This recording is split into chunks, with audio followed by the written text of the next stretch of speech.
കേരള ബ്ലാസ്റ്റേഴ്സിൻ്റെ ക്ലബ്ബ് ചരിത്രത്തിൽ ബ്ലാസ്റ്റേഴ്സ് കണ്ട ഏറ്റവും മികച്ച പരിശീലകനാണ് ഇവാൻ വൂക്കോമനോവിച്ച് എന്നതിൽ യാതൊരു സംശയവുമില്ല. 3 സീസണുകളിൽ തുടർച്ചയായി കേരള ബ്ലാസ്റ്റേഴ്സിനെ പ്ലേ ഓഫിലേക്ക് എത്തിക്കുകയും കേരള ബ്ലാസ്റ്റേഴ്സിന് ഒരു സ്ഥിരതയെ കൊണ്ടുവന്ന പരിശീലകൻ കൂടിയാണ് ഇവാൻ വൂക്കോമനോവിച്ച്. റഫറിമാരുടെ മോശമായ തീരുമാനത്തിനെതിരെ പ്രതിഷേധിച്ചുകൊണ്ട് 2022-23 സീസണിൽ ഇവാൻ വൂക്കോമനോവിച്ച് ബംഗളൂരുവിനെതിരായ മത്സരത്തിൽ വാക്കൗട്ട് നടത്തിയിട്ടുണ്ടായിരുന്നു. എന്നാൽ ISLൻ്റെ 10ാം സീസണിൻ്റെ അവസാനത്തോടുകൂടി കേരള ബ്ലാസ്റ്റേഴ്സ് ഇവാൻ വൂക്കോമനോവിച്ചിനെ പരിശീലക സ്ഥാനത്ത് നിന്ന് പുറത്താക്കിയിട്ടുണ്ടായിരുന്നു. അതുമാത്രമല്ല കേരള ബ്ലാസ്റ്റേഴ്സ് ചെയ്തത്. 9ാം സീസണിൽ പ്ലേ ഓഫ് മത്സരത്തിൽ കേരള ബ്ലാസ്റ്റേഴ്സ് ബംഗളൂരു FCക്കെതിരായ മത്സരത്തിൽ വാക്കൗട്ട് നടത്തിയതിന് ഇവാൻ വൂക്കോമനോവിച്ചിന് മേൽ കേരള ബ്ലാസ്റ്റേഴ്സ് 1 ലക്ഷം രൂപ പിഴയും ചുമത്തിയിട്ടുണ്ടായിരുന്നു.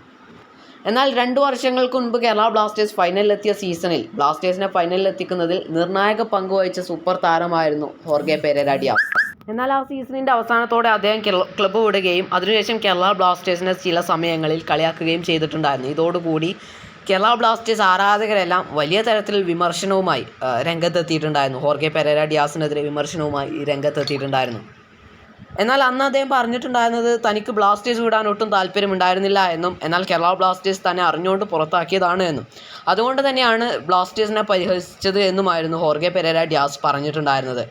എന്നാൽ അന്ന് ഹോർഗെ പെരേര ഡിയാസ് പറഞ്ഞത് സത്യമായിരുന്നുവെന്നും അതേ അവസ്ഥ തന്നെയാണ് ഇന്ന് ഇവാൻ വൂക്കോമനോവിച്ച് അനുഭവിക്കുന്നതെന്നും അഭിപ്രായപ്പെട്ടുകൊണ്ട് ഒരുപാട് ആരാധകർ തന്നെയാണ് ഇപ്പോൾ സോഷ്യൽ മീഡിയകളിലൂടെ രംഗത്തെത്തുന്നത്. അങ്ങനെയാണ് എങ്കിൽ അന്ന് ഹോർഗെ പെരേര ഡിയാസ് പറഞ്ഞതെല്ലാം സത്യമായിരിക്കുമെന്നതിൽ യാതൊരു സംശയവുമില്ല.